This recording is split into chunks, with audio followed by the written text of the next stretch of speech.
வீட்டில் உட்காந்துருக்கீங்க, ஒரு கால் வந்துச்சுன்னா அங்க நடக்கிறத பத்தி அப்படியே சொல்றீங்க. எப்படிங்க உங்களுக்கு திறமை வந்துச்சு? உங்களுக்கு முன்ஜென்மத்தை பத்தி சொல்லக்கூடிய அந்த ஆற்றல் உண்டு. அவங்களுக்கு வந்து பூர்வ ஜென்மத்தில் ஒரு உடல்ல ஏற்படக்கூடிய மச்சம் இருக்கு இல்லையா? இப்போ ஒருத்தருக்கு ஒரு இடத்துல ஒரு மச்சம் இருக்கும், இதெல்லாம் இருக்கிறது வந்து பூர்வ ஜென்மத்திலே அது இருக்கும். குலதெய்வத்தை பத்தி பேசுறப்ப இதை கேட்காம இருக்க முடியாது. குலதெய்வத்துக்கு ஒரு பலி கொடுக்கணும்னு வைங்க, அதை சாப்பிட்டு வரணும் தான் 99% பேர் சொல்றாங்க. நீங்க என்ன சொல்றீங்க? சாப்பிடக்கூடாது, குறிப்பா பலி கொடுத்தவங்க சாப்பிடக்கூடாது. ஆமா, அது என்ன காரணம் சார்?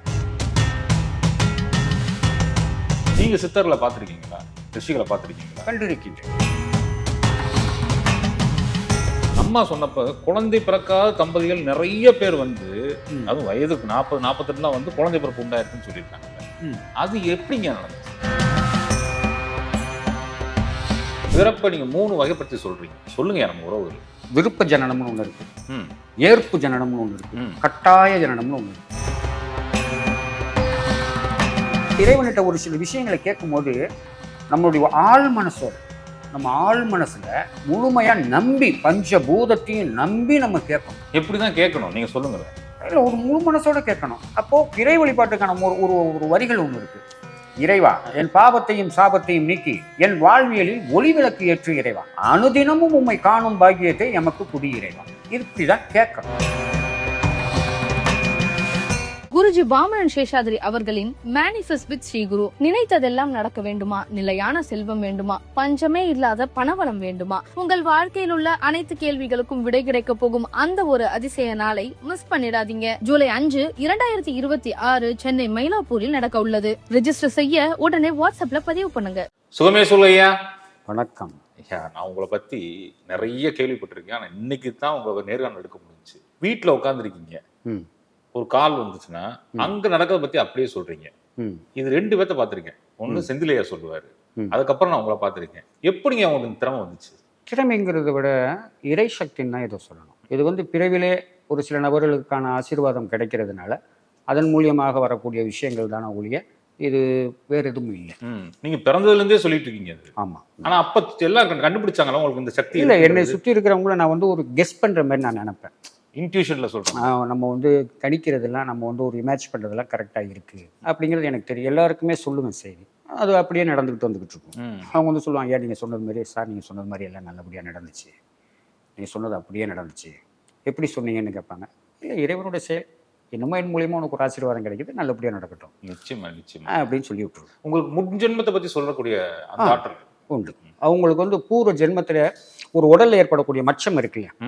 இப்போ ஒருத்தருக்கு ஒரு இடத்துல ஒரு மச்சம் இருக்கும், இதெல்லாம் இருக்கிறது வந்து பூர்வ ஜென்மத்திலே அது இருக்கும். அப்படியா? ஆமா. அந்த ஜென்மத்தில் இருக்கிறது நான் வந்து முத்திரைன்னு சொல்லுவேன். ஃபர்ஸ்ட் அவங்க பேரை பார்ப்பேன், அவங்க குலதெய்வம் என்னன்னு பார்ப்பேன்.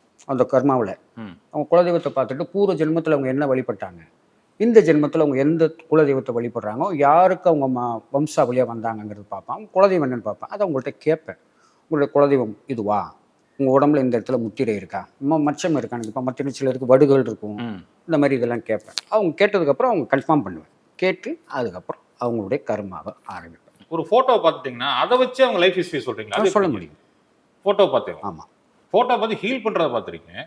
இல்லை, அவங்க ஃபோட்டோவை பார்க்கும்போது அவங்க பேர் என்னன்னு கேட்பேன். பொதுவாக வந்து ஒரு ஃபோட்டோவை பார்க்கும்போதே அவங்க யார் என்ன ஏதுங்கிறது ஓரளவு பிரபஞ்சம் எனக்கு சொல்லிடும். சொன்னதுக்கப்புறம் அவங்க யார், அவங்க இப்போ என்ன பிரச்சனையில் இருக்கிறாங்க, இதற்கு இந்த பிரச்சனை ஏன் வந்துச்சுன்னு பார்ப்போம் ஃபர்ஸ்ட். இப்போ வந்து கடன் பிரச்சனை மாட்டிருப்பாங்க, உடல் ரீதியான பிரச்சனையில் மாட்டிருப்பாங்க, இல்லை மன ரீதியாக மனைவி மக்கள் சம்மந்தப்பட்ட பிரச்சனை மாட்டிருப்பாங்க, கணவன் மனைவிகள் பிரிவினைகள் உண்டாயிருக்கும். அப்போ பூர்வ ஜென்மத்தில் அவங்க என்ன நடந்துருக்கிறாங்க, அதனுடைய விளைவுகள் என்னன்னு பார்த்து அவங்களுக்கான சொல்யூஷனை சொல்லிடுவேன். இந்த மாதிரி இந்த கோயிலுக்கு போங்க. அதுவும் பரிகாரம் ரொம்ப எளிமையால இருக்கு. ஆமாம், நான் கொடுக்குற பரிகாரம் வந்து ஊர் உலகம்லாம் கோயில் குளம்லாம் சுத்த சொல்ல மாட்டேன். அவங்க வீட்டுக்கு பக்கத்தில் இருக்கக்கூடிய ஒரு முருகன் ஆலயம் இருக்கும், அம்பாள் ஆலயம் இருக்கும், முனீஸ்வரன் இருக்கும். ஆமாம், அம்பாள் இருக்கும், அது மாதிரி நிறைய சுவாமிகள் இருக்கும். அந்த சாமிகளை பற்றி பக்கத்தில் போய் ஒரு வெள்ளிக்கிழமை செவ்வாய்க்கிழமை ஒரு பஞ்சமுக திரி போடுங்க, அவங்களுக்கு உகந்த நாள். ஒரு சில நேரத்தில் நீங்க கோயில் போயிட்டு வந்தா மட்டும் போதுன்றீங்களே? ஆமா, போதும். எதுவும் சும்மா போயிட்டு போய் சாமி கும்பிட்டது. பிரபஞ்சம் இருக்கக்கூடிய இடங்கள் முழுக்க வந்து ஆலயங்கள். ஆலயம் இருக்கிற இடத்துல இந்த பிரபஞ்ச காஸ்மிக் பவர்னு சொல்லுவாங்க அது இங்கிலீஷ்ல. அந்த காஸ்மிக் பவர் இருக்கிற இடத்துல போய் நின்னம்னாலே போறோம், நம்ம நெகட்டிவ் எனர்ஜி வந்து அதை அப்சர்வ் பண்ணிடும். பாசிட்டிவ் எனர்ஜி கொடுத்துரும். அப்போ நம்ம வந்து ஒரு கோயிலுக்கு போகும்போது நம்ம சாமியை பார்த்துட்டோம், நம்ம வந்து சாமி வந்து நிறைய விஷயங்களை நம்மளுக்கு வந்து மாற்றி அமைக்கணும் ஒரு மனசுக்குள்ள ஒரு முழு நம்பிக்கை வரும்போது அவர்கள் மேல்மை நிலையை அடைவார்கள். எந்த பிரச்சனைக்காக போகிறாங்களோ அதை நம்மளால சாந்திக்க முடியும். சாமி மேலே பாரத்தை போட்டு வந்துடுறதுனால அவங்க பாசிட்டிவ் எனர்ஜிக்கு வரும்போது அது நல்ல விதமாக நடக்க ஆரம்பிச்சு. அதே போல குலதெய்வத்தை பற்றி பேசுறப்ப இதை கேட்காம இருக்க முடியாது. குலதெய்வத்துக்கு ஒரு பலி கொடுக்கணும்னு வைங்க, அதை சாப்பிட்டு வரணும் தான் 99% பேர் சொல்றாங்க. நீங்க என்ன சொல்றீங்க, சாப்பிடக்கூடாது, குறிப்பா பலி கொடுத்தவங்க சாப்பிடக்கூடாது. ஆமா, அது என்ன காரணம் சார்? இல்ல நம்ம வந்து ஒருத்தருக்கு தானம் கொடுக்குறோம், ஒரு தர்மம் கொடுக்குறோம். தானத்திற்கும் தர்மத்துக்கும் வேறுபாடு இருக்கு. தானம் என்பது கொடுப்பவர் கை கீழும் பெறுபவர் கை மேலும் இருப்பது தானம். அது நம்மளுடைய சக்திக்கு மிகை படைத்தவனுக்கு கொடுக்கிறது தானம். தர்மங்கிறது என்னன்னு கேட்டீங்கன்னா கொடுப்பவர் கை மேலும் பெறுபவர் கை கீழும் இருப்பது தர்மம் இல்லையா? இப்போ இந்த புடி அப்படின்னு கொடுக்கும்போது அவன் கை நீட்டி வாங்குவான், அது தர்மம். தன் சக்திக்கு கீழ் இருப்பவனுக்கு கொடுப்பது தர்மம். தன் சக்திக்கு மிகை படைத்தவன். இப்போ நான் வந்து ஒரு பெரிய மனுஷனை போய் பார்க்குறேன், ஒரு ஸ்வீட் வாங்கி கொண்டே கொடுக்குறேன், ஒரு பழங்களை வாங்கி கொண்டே கொடுக்குறேன், அது இப்படி கொடுப்பேன். அப்போ அவங்க எடுத்துப்பாங்க. அப்போ அவங்கள்ட்ட நம்ம வாங்குறது இல்லை, கொடுத்ததை நம்ம திருப்பி வாங்குவோமா? அது மாதிரி நம்ம பிதுர்கள், குலதெய்வங்கிற நம்மளுடைய பிதுர்கள் அவங்களுக்கு கொடுக்குறத திருப்பி வாங்கக்கூடாது. நம்மளுக்கு வேண்டியது செஞ்சு சாப்பிட்டுக்கலாம். ஆனால் அங்கே போய் ஆலயங்களை கொடுக்கும்போது அதை எல்லாருக்கும் பங்கிட்டு பகிர்ந்து கொடுத்துட்டு வரதான் வேண்டுமே ஒழிய அதை நம்ம எடுத்துக்க கூடாது. அதில் இருக்கக்கூடிய வெத்தலை பாக்கு பழம் இருக்குல்ல, அதை எடுத்துக்கலாம். அது தாம்பூலம், அதை தான் நம்ம எடுத்துக்கணும். பாக்கி எல்லாத்தையும் கொடுத்துரும். ரொம்ப பேருக்கு இப்போ தெரியறது இல்லை. அதனால தானே கேட்கிறோம் நம்ம. இல்லை, அதை வந்து கொடுத்துரும். ஏன்னா சில பேர் என்ன சொல்றாங்க, குலதெய்வத்துக்கு என்ன பலியிட்டீங்களோ அது நீங்க சாப்பிடாம வந்தா கர்மா வந்துரும்ன்றாங்க. கூடாது. அப்ப நம்ம தனியா வெளியே வாங்கி வச்சு சாப்பிட்டுக்கணும். ஆமா, நம்மளுக்குன்னு தனிப்பட்ட முறையில் ஒன்று செஞ்சு வச்சுக்கலாம். அங்கே ஒரு பொங்கல் வைக்கிறோம்னா ஐயனார், அங்கே ஒரு மூத்த தெய்வமா குலதெய்வமா இருக்கிறது ஐயனார் இருப்பாங்க, ஒரு அம்மா ஏதாச்சும் இருப்பாங்க, கருப்பனுக்கு தான் இருப்பாங்க. கருப்பன், முனீஸ்வரன், பாண்டி, இந்த மாதிரி தெய்வங்கள் முழுக்க வந்து பாதுகாப்பு தெய்வங்கள். அதுக்கு பலி கொடுப்பாங்க, இவங்களுக்கு பொங்கல் வைப்பாங்க. இது கொடுக்கறது விட்டுறணும். சாராயம், சுருட்டு இந்த மாதிரி வைப்பாங்க, அதெல்லாம் நம்ம தொடக்கூடாது. அது வர்றவங்களுக்கு கொடுத்து விட்டுரும். இன்னொரு விஷயம் நடந்த சாராயம் வைக்கிறாங்களே, சாராயம் பிராண்டி இதெல்லாம் வைக்கிறாங்கல்ல, அதை ஓப்பன் பண்ணி அங்கேயே ஊற்றிடும். ஆமா ஆமா, அதைத்தான் நிறைய செய்யணும். அது யார்ட்டையும் கொடுக்கக்கூடாது, அங்கேயே ஊற்றி விட்டுரும். அதே போல பிறப்பை நீங்க 3 வகைப்படுத்தி சொல்றீங்க. ஆமா, சொல்லுங்க நம்ம உறவுகள். இல்ல, பிறப்புல 3 வகை. விருப்ப ஜனனம்னு ஒண்ணு இருக்கு, ஏற்பு ஜனனம்னு ஒண்ணு இருக்கு, கட்டாய ஜனனம்னு ஒண்ணு இருக்கு. ஏற்பு ஜனனம் ஏற்று வருது, விருப்பப்பட்டு வர்றது ஒண்ணு இருக்கு, ஏற்று இதை பற்றி விருப்பமா ஏற்று வர்றது ஒண்ணு இருக்கு. இன்னொன்று வந்து கட்டாய ஜனனம். பூர்வ ஜென்மத்தில் செய்த பாவ புண்ணியங்களை இச்சென்மத்தில் அனுபவித்து ஆக வேண்டும். அது கட்டாய ஜனனம். அந்த கட்டாய ஜனனத்துல துன்பம்ங்கிறது அதிகமா நிறைந்திருக்கும், இன்பமும் சந்தோஷமும் குறைந்திருக்கும். அதுல வந்து சில இந்த கட்டாய ஜனனத்துல துர்மரணங்கள் அதிகமாக சம்பவிக்கும். ஏற்பு ஜனனத்தை வாழ்க்கையில வந்து பொண்ணு புள்ள பேரம் பேத்தி அந்த மாதிரி வாழ்க்கையை வாழ்வாங்க. இந்த விருப்ப ஜனனம் ஒண்ணு இருக்குல்ல, அது ஞானிகளாகவும் மிகப்பெரிய கலைகளில் வல்லுநராகவும் வருவார்கள். அவர்கள் வந்து கலை, இலக்கியம் அந்த மாதிரி இந்த விஷயங்கள்ல மிகப்பெரிய சக்தி படைத்தவராக இளம் வயதிலேயே, ஒரு 3 வயது 4 வயதிலேயே அவர்கள் அனைத்து விதமான சக்தி படைத்தவராகவும் இருப்பார்கள். விருப்ப ஜனனம். விருப்ப ஜனனம். அந்த விருப்ப ஜனனம்ங்கிறது அவங்க விருப்பப்படி வாழ்வாங்கன்னு அர்த்தம். ஆமா, கர்மா ஆன்மா இருக்குல்ல, அந்த ஆன்மா வந்து விருப்பப்பட்டு வரும், விருப்பப்பட்டு ஜனனம் எடுக்கிறது. அது பிரபஞ்ச சக்தியின் அனுமதியுடன், பேரண்ட சக்தியின் அனுபவத்தினால் அவர்கள் மீண்டும் ஜனனம் எடுப்பார்கள். நீங்க சொன்னீங்க ஜனனத்தை பத்தி இவ்வளவு விளக்கமா சொல்றீங்க. ஆனா நல்லவங்க, நான் பார்த்து அவங்க நல்லவங்களா இருக்காங்க, கஷ்டப்படுறாங்க. ஏங்க? எப்படி? வாழ்க்கையில் ரொம்ப துன்பப்படுறாங்க. இல்ல, 14 ஜனனம் இருக்கு. பூமிக்கு அடியில் 7 ஜனனம். பூமிக்கு அடியில் 7 ஜனனம். ஆமா, 14 லோகம் சொல்றாங்க. ஆமா, 14 லோகம் ஒரு 14 உலகம் அல்ல, 14 ஜனனம். பூமிக்கு அடியில புழுவாக, பூச்சியாக, நரியாக, இந்த மாதிரி பூமிக்கு அடியில வாழுதில்ல, அந்த மாதிரி பிறவி 7 பிறவி. அடுத்த 7 பிறவி பூமிக்கு மேல் 7 பிறவி. அது கடைசி 7வது பிறவி மனித பிறவி. மீண்டும் மீண்டும் ஜனனம் எடுத்துக்கொண்டே இருக்கும். சுழற்சி அப்படித்தான் ஆயிட்டே. மனித ஜனனம் எடுத்ததின் பிறகு கடைசி ஜனனம். அந்த ஜனனம் எடுத்ததின் பிறகு ஜனனம் எடுத்துக்கொண்டே இருக்குன்னா ஒரு பாவர் புண்ணியங்களுக்கு தீர்க்கும் வரை ஜனனம் எடுத்துக்கொண்டே இருக்கும். அது 7வது ஜனனத்தை முடியும் போது முக்தி நிலை, யோக நிலை. அப்பதான் கஷ்டம் வரும் அவங்களுக்கு. ஆமா, அந்த கடைசி ஜனனம் எடுக்கும் போது இதுவரை ஆண்டு அனுபவித்த செய்த துன்பங்களையும் புண்ணியங்களையும் சேர்த்து வச்சு கணக்கு ஒன்றா வரும். நேர்மையாளராக இருப்பார். ஆமா, நேர்மையாளராக மிகவும் நேர்மையாக இருப்பார். நேர்மைக்கு எதிர்ப்புறம்பாக துன்பத்தை அனுபவிப்பார். இறுதி காலத்தில் அதிகாலை பொழுதில் விண்ணிலிருந்து மழை தூவி மரணத்தை எய்துவார். பிரம்ம முகூர்த்தத்தில் மரணம் எய்துவார். பிரம்ம முகூர்த்தம்னு என்னன்னு தெரியுமா? காலைல 3 to 6 சொல்றாங்க. பிரம்மம் என்பது உற்பத்தி, பிரபஞ்ச சக்தி உருவாகும். 3:20 4:20 பிரம்மமாகும். பிரம்மம் என்பது சமஸ்கிருத மொழி, தமிழ் மொழியில் உற்பத்தி என்று பொருள். முகூர்த்தம் என்றால் இறங்குதல், அடைதல், பெறுதல், உள்நுழைதல், ஏற்றுக்கொள்ளுதல். முகூர்த்தம் என்றால் அந்த பிரம்மம் உற்பத்தியாகி மழை நீரை போன்று காணல் நீராக பூமியில் இறங்குகின்றது. இந்த முகூர்த்தமாகிற நேரத்துல இந்த ஆத்மா வெளிச்செல்லும் தூயவர்கள். அதுக்கப்புறம் அவங்களுக்கு மோட்சம், ஜனனம் இல்லை. மீண்டும் அவர்கள் ஜனனம் எடுப்பது விருப்ப ஜனனம். விருப்பப்பட்டால் எடுப்பார்கள், இல்லையேல் இல்லை. அந்த விருப்ப ஜனனம் மிகவும் சக்தி படைத்த ஒரு நபராக இப்புவியில் ஜனிப்பார்கள். இசையிலோ கலையிலோ ஏதோ ஒரு துறையில் மிகப்பெரிய வல்லுநராக இருப்பார்கள். இப்போ உதாரணத்துக்கு சொல்ல போனா அந்த ஒரு பையன் லிடியன் ஒரு பையன் ஒருத்தன் இருக்கிறான், மியூசிக் போடுறான். அந்த பையன் 7 வயசுல மிகப்பெரிய சக்தி படைத்தன. அது விருப்ப ஜனனம். அதுக்கு ஒரு நிறைய பேர்களை சொல்லலாம். அதே மாதிரிங்க அந்த சித்தர்கள், ரிஷிகள், யோகிகள், ஞானிகள் இவங்களுக்கு என்ன வேறுபாடு? சித்தர்கள் என்ற சித்து நிலை அடைந்தவர்கள், தன்னை யார் என்று உணராமல் தன் சக்திக்கு மிகைப்பட்ட சக்தியை பெறும்போது அவர்கள் தன்னைத்தானே யோசித்து கொண்டிருப்பவர் சித்தர்கள்.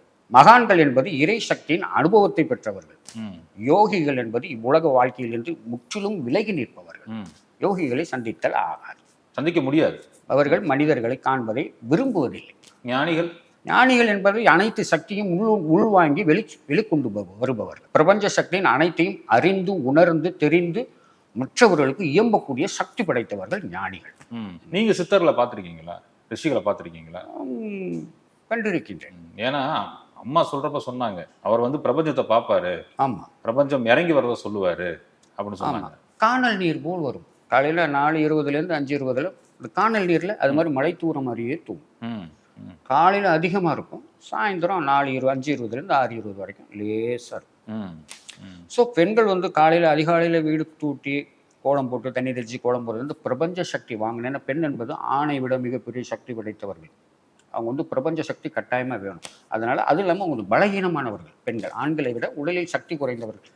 அதனால தான் அந்த காலையில் விடிய கிளம்பரை எழுந்திரிச்சு தண்ணி தெளித்து கோலம் போட்டு அந்த 5:20 4:20 5:20 கோலம் போட சொல்லி சொல்றது அதுதான் காரணம். ஐயா, அதே போல கடவுள், இறைவன், தெய்வம், ஆண்டவன் 4 ஒன்று நான் நினைச்சிட்டு இருந்தேன் இத்தனை நாளா உங்கள்கிட்ட பேசுறதுக்கு முன்னாடி வரைக்கும். ஆனா அது ஒவ்வொன்றுக்கும் வேறுபடுத்தி சொல்றப்ப நான் அசந்துட்டேன். சொல்லுங்க நம்ம உறவுகளுக்காக. கடவுள் என்பது பிரபஞ்சத்தில் இருக்கும் ஜீவராசிகள் அனைத்தும் கடவுளே. மரம், செடி, கொடி, புல், பூச்சி, புழு, மீன், மரங்கள் எல்லாமே கடவுள். ஏன்னா உடலும் உயிரும் அதனுடைய ஆத்மாவையும் மேய்ந்து கொண்டிருப்பது கடவுள். இதற்கு வித்திட்டது இந்த உடலையும் உயிரையும் இந்த மரத்தையும் செடியும் கொடுத்தது மூதாதையர். அதுக்கு முன்னாடி ஒரு உயிர் இருந்துதான் இதை கொடுத்துருக்கு, அது ஆண்டவன். அது இதை படைச்சது. இது இரண்டையும் ஆள்வது இறைவன். அந்த சக்தியவும் இந்த சக்தியும் உயிர் கொடுத்து அனுதினமும் இறையை கொடுப்பதினால் அவனுக்கு இறைவன் என்று பொருள். இறைவன் என்பவன் ஜோதி ரூபமானவன். ஜோதி இல்லையேல் இப்பிரபஞ்சமே இல்லை. வெளிச்சம், சூரியன் அது வெளிச்சம். வெளிச்சம் என்ற ஒன்று இல்லையானால் இந்த பிரபஞ்சத்தில் எதுவுமே இல்லை. ஆகவே இறைவன் மிகப்பெரியவன், ஜோதி ரூபமானவன். அதான் வள்ளலார் சொன்னார், அருட்பெருஞ்சோதி அருட்பெருஞ்சோதி தனிப்பெரும் கருணை அருட்பெருஞ்சோதி என்று இயம்பியது இறைவனை. இப்போ வாழும்போது நம்ம எல்லாத்தையுமே கடவுளாக தான் பார்க்கணும். கடவுளுங்கிறது ஒரு மனிதன் இன்னொரு மனிதனை கும்பிடுறது அந்த ஆத்மாவை. இப்போ ஒரு மனிதன் இன்னொரு மனிதனை கும்பிட்றான்னா இந்த உடலையும் உயிரும் ஏற்று மூச்சின் வழியாக ஆன்மா இயங்கி கொண்டிருக்கின்றது. அந்த சிவம் சொல்லுவாங்க. இந்த ஆன்மாவை தான் நம்ம கும்பிடுற மொழி, அந்த உடலையும் உயிரையும் இல்லை. அந்த உடல்லேருந்து அந்த ஆன்மா வெளியில போயிடுச்சுன்னா அதுக்கு பேர் பிணம். நிறைய பேர் ஆத்ம நமஸ்காரம்னே சொல்றாங்க. ஆமா, ஆத்ம நமஸ்காரம் சொல்லி ஆரம்பிக்கிறாங்க. ஆத்ம நமஸ்காரங்கிறது அந்த ஆன்மாவை வணங்குறது, ஒருத்தரை கும்பிடுறது, இதுதான். அவ்வளவுதான். அப்ப தெய்வம்ன்றது, தெய்வம்ங்கிறது வழிபடும் தேவதைகள். நம்முடைய பிதருக்களின் முதன்மையா இறந்தவங்க இருக்கிறாங்கல்ல, அவங்க வந்து தெய்வமாக்கப்படுகின்றார்கள். அவங்கள வந்து வழி நடத்துறதா நினைச்சு தெய்வமா கும்பிடுறாங்க. தெய்வம்ன்றதுக்கு ஒரு பேர். அது நம்முடைய பிதர்கள் தானே ஒழிய வேறு எதுவும் இல்லை. அதே மாதிரி இந்த அபிஷேகம் பண்ணுவாங்க, அலங்காரம் பண்ணுவாங்க தெய்வத்துக்கு. அந்த அபிஷேகம் பண்றப்ப நம்ம பார்க்கலாம். அதுக்கப்புறம் ஸ்கிரீனை போட்டுட்டு திருப்பி ஓபன் பண்ணுவாங்க. அதற்கும் ஒரு விளக்கம் சொன்னீங்க. அது என்னன்னு கேட்டீங்கன்னா, சாமி கும்பிடும் போது இறை வழிபாடு வழிபடும் போது அதற்கு வந்து பஞ்சாமிரத அபிஷேகம், பால் அபிஷேகம், நெய் அபிஷேகம், தேன் அபிஷேகம் இதெல்லாம் போடும்போது சாமியை பார்ப்போம். ஆமா. அப்போ நம்ம வந்து நேரடியாக காண்பிட்டு இருக்கிறோம். அப்போ அது முடிச்சதுக்கு அப்புறம் என்ன பண்ணுவாங்கன்னா, ஒரு திரை ஒன்று போடுவாங்க, பாசத்திரை. அந்த திரைக்கு பேரு பாசத்திரைன்னு பேரு. அது நாசுக்கா சொல்லப்பட்டது. பாசத்திரை போட்டதுக்கு அப்புறம் சாமி அலங்காரம் பண்ணுவாங்க. அலங்காரம் பண்ணி ஜோதி சரவிளக்குல ஜோதி ஏற்றுவாங்க. அந்த ஜோதி வந்து சாமியுடைய முகத்திற்கு நேராக காட்டுவாங்க. அப்போ அந்த ஜோதி இந்த பாசத்திரையை விளக்கிட்டனதுக்கு அப்புறம் மக்கள் அனைவரும் வந்து அந்த ஜோதியை பார்ப்பாங்க. சாமி முகத்தை காட்ட மாட்டாங்க, ஜோதியை பார்ப்பாங்க. அதில் நாசுக்கா சொல்லப்பட்ட விஷயங்கள் என்றன்னா, இறைநிலையை ஒருவன் அடைய வேண்டுமே ஆயின் பாசம் என்ற திரையை எவன் ஒருவன் விலக்கிக் கொள்கின்றானோ அவன் ஜோதியை காண்பான். இந்த பாசம்ங்கிற மகன், மகள், பேரன் பேத்தி அப்பா அம்மா அக்கா தங்கச்சி அந்த உறவுகளை சுத்தமாக பாசங்கிற திரையை விளக்கினதுக்கப்புறம் பாசத்திரை விளக்குனதுக்கப்புறம் ஜோதியை காணும். பாசத்திரை விளக்குனதுக்கப்புறம் அவங்கள விட்டு விலகணுங்கிற அவசியம் இல்லை. அவர்களுடைய தொடர்பு பாசத்தை அதிகமாக வைத்தல் ஆகாது. உலகத்தில் இருக்கும் ஜீவராசிகள் அனைத்தின் மேல் அன்பு கொள்ள வேண்டும். அதுதான் இந்த பாசத்திரை. பாசத்திரை விலகினால் ஜோதியை காண்பார்கள். அப்போ சாமிக்கு முன்னாடி இருக்கிற ஜோதி அதுதான் இறைவன். நீங்க பேசுறப்ப சொன்னீங்க பிரபஞ்சத்திட்ட கேள்விக்குறியே இருக்கக்கூடாது. ஆமா அப்படின்னீங்களா? அது ஏங்க? இல்ல நம்ம இறைவன்கிட்ட ஒரு சில விஷயங்களை கேட்கும் போது நம்மளுடைய ஆழ் மனசோட நம்ம ஆழ் மனசுல முழுமையா நம்பி பஞ்சபூதத்தையும் நம்பி நம்ம கேட்கணும். அது கட்டாயமாக அது ஆசீர்வாதம் பண்ணும். அது நல்லது கேட்டாலும் கொடுத்துரும், நீ எதை கேட்டாலும் கொடுக்கும். ஆனா கேட்கிற முறை சரியில்லை. எப்படிதான் கேட்கணும் நீங்க சொல்லுங்களேன். இல்ல ஒரு முழு மனசோட கேட்கணும். அப்போ இறை வழிபாட்டுக்கான ஒரு வரிகள் ஒண்ணு இருக்கு. இறைவா என் பாவத்தையும் சாபத்தையும் நீக்கி, இதுதான் கேட்டேன் நான். என் பாவத்தையும் சாபத்தையும் நீக்கி என் வாழ்வியலில் ஒளி விளக்கு ஏற்று இறைவா, அனுதினமும் உம்மை காணும் பாக்கியத்தை எமக்கு குடி இறைவா. இப்படிதான் கேட்கணும். அதுக்கு அர்த்தத்தை அதுக்கு ஒரு அர்த்தம் என்னன்னு கேட்டா, இறைவா என் பாவம் பூர்வ ஜென்மத்துல வாங்கினது பாவம், இந்த ஜென்மத்தில் இது சாபமா வரும். இந்த ஜென்மத்துல வாங்குற சாபம் அடுத்த ஜென்மத்துல பாவமா மாறும். ஸோ இந்த பாவத்தையும் சாபத்தையும் நீக்கிவிடு இறைவா, என் வாழ்வியலில் ஒளி விளக்கு ஏற்று இறைவா. இப்ப நீ ஜனனம் எடுத்துட்டேன். இப்ப ஜனனம் எடுக்கும்போது இருட்டு அறையில இருக்கிற வெளிச்சம் கதவு எங்க இருக்குன்னு தெரியல, வழி அந்த பக்கம் தெரியல. என் வாழ்வியலில் ஒளி விளக்கு ஏற்று இறைவா, ஒரு வெளிச்சத்தை காட்டு. இந்த பாதையில நான் கடந்து போயிடுறேன், இந்த பிறவி ஜனனத்தை நான் கடந்து போயிடுறேன். அனுதினமும் உன்னை காணும் பாக்கியத்தை எமக்கு கொடு இறைவா. அப்படின்னா என்னன்னு கேட்டீங்கன்னா, இப்போ நம்ம 2 பேரும் உட்காந்துருக்கிறோம். இப்போ என்ன பார்க்குறேன், நான் இப்போ சென்னையில் இருக்கிறேன், என்ன பார்க்க முடியுமா? இது மதுரையில் இருக்கிறேன். அப்போ என்ன கேட்கணும், என்ன ஆகும் சொல்லு? பார்க்க முடியாது. பேசலாம். ஆனால் என்னை பார்த்துக்கிட்டே இருக்கணுமா, என் கூடவே இருக்கணும். அப்போது இந்த மாதிரி கேட்கும்போது பிறவிங்கிற கடனை எனக்கு கொடுக்காத, மறு ஜென்மம் வேண்டாம், அனுதினமும் உன் காலடியில் நீ அங்கே இருக்க வேண்டும், அதற்கான ஆசீர்வாதத்தை கொடுன்னு தான் கேட்கணுமா ஒழிய எனக்கு காசு கொடு, பணம் கொடு, காரு கொடு, வீடு கொடு, பங்களா கொடு, இதெல்லாம் கேட்கக்கூடாது. இதை கேட்டினாலே உன்னுடைய வாழ்வினுடைய மிகப்பெரிய சக்தியிலிருந்து வெளிவருவாய். அதே மாதிரி வேண்டுதல் வைக்கிறோம்ல சாமி கிட்ட, அது கூடாதுங்கிறேன். ஒரு அம்மா கிட்ட போய் நீ கேட்குற, அவங்க பெத்த தாய்கிட்ட உனக்கு கேட்குற, அம்மா எனக்கு பசிக்குது, அம்மா இது எனக்கு வேணும் அப்படின்னு கேட்கும்போது அந்த அம்மா கிட்ட போய் நீ இன்னும் சேலஞ்ச் பண்ணி கொடுப்பியா? ஏம்மா நீ எனக்கு செஞ்சு கொடு, நான் உனக்கு செய்கிறேன்னு சொல்லி கேட்பியா? இல்லை, கேட்க மாட்டேன். அது சொல்கிறேன். அப்படியே கொடுத்தினா கொடுத்துருவா. கொடுத்ததுக்கப்புறம் உங்கள் அம்மா என்ன நினைப்பா, இந்த பாரு கேட்டா இதை தர்றேன்னு சொன்னாலே இன்னும் கொடுக்கலையே அப்படின்னு மனசில் நினச்சிக்கிட்டே இருப்பான். எதுக்கு அந்த பாவம்? வேண்டாம். இறைவன்ட்ட கேட்கும்போது வேண்டுதலே வேண்டாம், டைரெக்டாக கேட்டுட்டு வந்துக்கிட்டே இருக்கும். நான் புடவை சாத்துறேன், அதெல்லாம் தேவையில்லை. நீ உனக்கு இஷ்டப்பட்டது செய், அதை சொல்லி செய்யாதங்கிற. எனக்கு இதை கூட நான் உனக்கு அதை தரேன், ஏன் அந்த விளையாட்டு வேண்டாம். தாயே என்னை காப்பாற்றிவிடு, உன் பிள்ளை நான், என்னுடைய துன்பத்திலிருந்து எம்மை நிவர்த்தி செய்து எம்மை சந்தோஷப்படுத்தும் அப்படின்னு சொல்லி கேளு, போதும். ஏன் நீ எனக்கு இதை கூட அது கூட, அது உன் கதையை முடிஞ்சதுக்கப்புறம் நீ சாமியை மறந்துடுற. அது நினைவு வச்சுக்கிட்டே இருக்கும், அப்புறம் உன்னை துரத்திக்கிட்டே இருக்கும். அதை போய் செஞ்சதுக்கப்புறம் தான் அது விடுவானே. அது கஷ்டம் தான். அது ஒன்றும் அவ்வளோ சீக்கிரம் விடாது. அதனால இது வேண்டவே வேண்டாம். சாமி கிட்ட வேண்டும் போது என்ன வேணுமோ அது உனக்கு இஷ்டப்பட்டது நீ கொடுத்துட்டு நீ அதுக்கு வேட்ட கேள்வி கொடுத்து. குலதெய்வத்தை வணங்குவது என்பது மிகவும் முக்கியமான விஷயம். அதுவும் சொல்லுங்க, எப்படி பண்ணணும்? இல்லை, இப்போ உங்க அப்பா அம்மா வீட்டில் பட்டினியாக கிடக்குறாங்க, இது ஊரில் இருக்கவனுக்குலாம் சோறு போட்டுக்கிட்டு இருக்கிறேன். அப்போ வீட்டில் இருக்கிறவன் என்ன பண்ணுவான்? அம்மா அப்பா கோபப்படுவாளா இல்லையா? அது மாதிரி குலதெய்வத்துக்கு செஞ்சுட்டு நீ எதை செஞ்சினாலும் நல்லபடியாக நடக்கும். அதை வணங்காம நீ வெளியில என்ன செஞ்சினாலும் அந்த புண்ணியம் உண்மை வந்து சேராது, அது அப்படியே போயிடும். குலதெய்வத்தை வணங்கி தான் நீ எதையும் செய்யணும். நீங்க அதே மாதிரி பார்த்தோன்னே சொல்றீங்க உன் பின்னாடி இந்த சாமி இருக்கு, ஆமா நீ இது கும்புறேன்றீங்க, அது எப்படி சாமி சொல்ல முடியுது? அது இறைவனுடைய சக்தி. ஏன்னா எனக்கு சொன்னீங்க இறைவனுடைய வரம். இப்போ ஒருத்தவங்க நீ வர்றேன்னா நீ உனக்கு இஷ்ட தெய்வமாக ஒன்று வச்சிருப்ப. நீ காஞ்சி காமாட்சியை ரொம்ப விருப்பமாக வணங்குற. இந்த மீன் டைம் நீ முருகனை ரொம்ப பற்றுதலோடு வணங்குற. அப்போ உன் வீட்டில் இருக்கிற பக்கத்தில் இருக்கிற முருகன் எனக்கு நிற்கிறார். முருகப்பெருமான் நிற்கிறாங்க. காஞ்சி அன்னைக்கு உங்கள் அம்மா பார்க்கும்போது ஹாஸ்பிட்டலில் பார்க்கும்போது காமாட்சி நின்னாங்க. அப்போ உங்கள் அம்மா இருக்கிற அவங்கள பற்றி உரு போட்டுக்கிட்டே இருக்கிறாங்க. அப்போ எனக்கு அந்த பிரபஞ்சம் எனக்கு காட்டுது, என்னுடைய ஆசை அவளுக்கு இருக்கு அப்படின்னு காட்டுது. அது உங்கள் அம்மாட்ட கேட்டேன். அருமை ஐயா. சம்பவங்கள் சொல்றது ஓகே, புரிஞ்சுக்க முடியுது, இறை சக்தின்னு சொல்லிட்டு. உடம்பில் இருக்கும் நோய்களை சொல்லிடுறீங்க.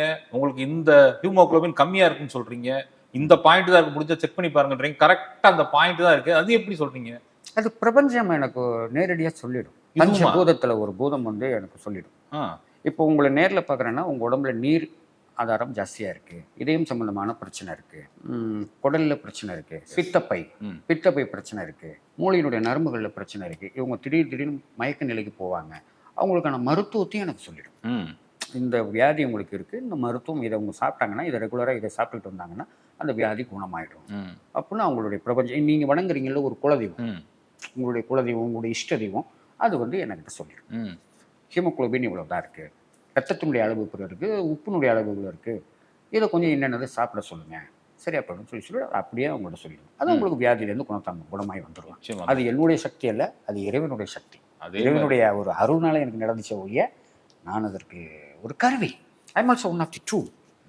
இறைவனுக்கு நானும் ஒரு கருவி. ஒரு மெக்கானிக் இருக்கிறான், மெக்கானிக் ஒரு பைக் ஒன்று வந்து ரிப்பேரில் நிற்கிது, அந்த மெக்கானிக் அந்த பைக்கில் ரிப்பேர் என்னன்னு தெரியும், உண்மையா இல்லையா? அதை சரி பண்ண முடியும் அவனால். ஸோ அதை சரி பண்ணுறதுக்கு ஒரு ஆயுதம் ஒன்று வேணும், ஒரு ஸ்பானரோ ஒரு கொரடோ ஒரு திருப்புலியோ ஏதோ ஒன்று வேணும். அது இருந்தால் தான் சரி பண்ண முடியும். அது மாதிரி நபர் தான் நம்ம. இறைவனுக்கு ஒரு கருவி, அதை எடுத்து டியூன் பண்ணி சரி பண்ணிடுவோம், அந்த வண்டி ஓட ஆரம்பிச்சிடும். அதை அவங்க சொல்கிறாங்க, நம்ம செய்கிறோம், அது அங்கே இயங்குது, அவ்வளோதான்.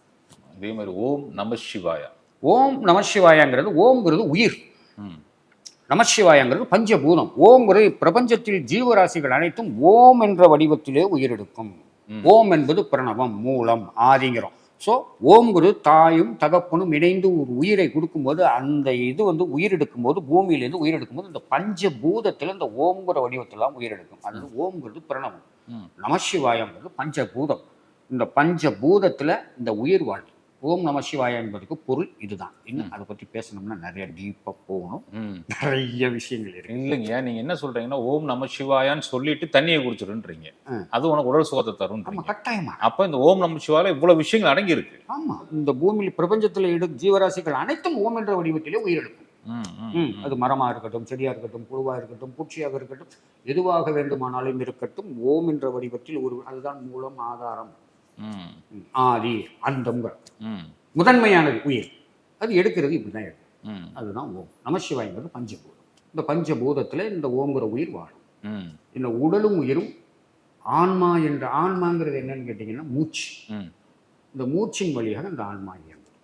இந்த ஆன்மா தான் சிவன், ஜீவன். இது போயிடுச்சுன்னா இது சவம். இந்த ஜீவன் இருக்கிற வரைக்கும் தான் அந்த உடம்புக்கு மரியாதை. இந்த உடம்புக்கு பேர் இருக்கு. என்ன பேர், உனக்கு செந்தில்ங்கிற மாதிரி, எனக்கு விவேகானந்தன்ற மாதிரி, இந்த பையனுக்கு ராஜேஷ்ங்கிற மாதிரி ஒரு பேர் இருக்கு. இந்த உடல்லேருந்து ஆன்மா போயிடுச்சுன்னா எனக்கு பேர் சவம். மரம் காய்ந்தால் கட்டை, எந்த மரமாக இருந்தாலும் சரி, இருக்க வரைக்கும் அது மரம். ஆமாம், அதுக்கு ஒரு பேர் இருக்கும்.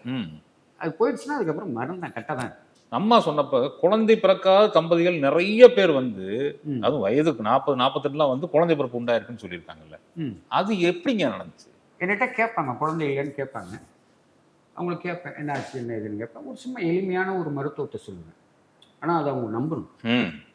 அது நம்பிக்கை. இறைவன்கிட்ட கேட்பேன், என்ன இறைவா இவ்வளோ பெரிய சத்து சுகத்தை கொடுத்து அவங்களுக்கு ஒரு வாரிசு வம்சத்தை கொடுக்காம இருக்கிறியே, உங்களுக்கு அதை கொடுப்பாயாங்கன்னு கேட்பேன். அப்போ அவங்க ஒரு நம்பிக்கைக்காக ஒரு இலையை சாப்பிட சொல்லுவேன், ஒரு மருந்து சாப்பிட சொல்லுவேன். ஆனால் கட்டாயமாக குழந்தைய பிறந்தது. அது தேதி குறிக்கிறீங்களே? தேதி குறிச்சுவேன். இத்தனாம் தேதி, இத்தனை மாதம், இந்த டேட்டில் இந்த மாதிரி பெண் குழந்தை, ஆண் குழந்தை இது பிறக்கும் அப்படின்னு சொல்லுவேன். அது மாதிரி ஆயிரக்கணக்கான குழந்தைகள் பிறந்திருக்கு, நிறைய. நிச்சயமாங்க, நிச்சயம். அது இறைவன் நமக்கு கொடுத்த வரம். தொடர்ச்சியா ஒரு கேள்வியா, 108 எவ்வளவு சக்தி வாய்ந்த நம்பர் தெரியும். இப்ப கூட 108 தான் மிக சக்தி வாய்ந்த நம்பரா இருக்கு.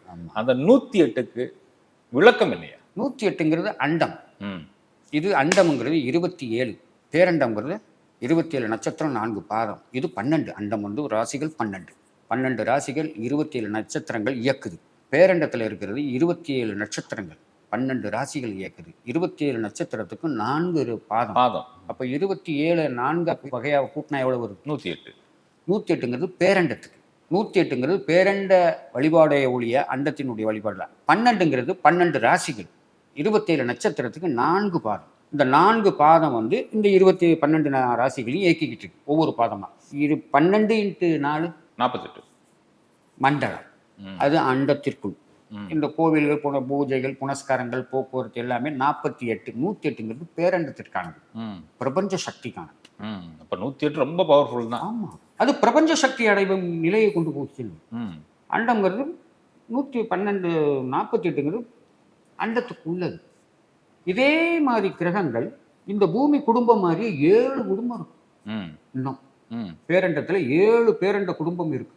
அண்ட குடும்பம் 7 குடும்பம் இருக்கு. இதே மாதிரி. நெஞ்சார்ந்த நன்றிகளையா, சுகமே சொல்றேன். ஓம் நம சிவாய, சம்போ மகாதேவா.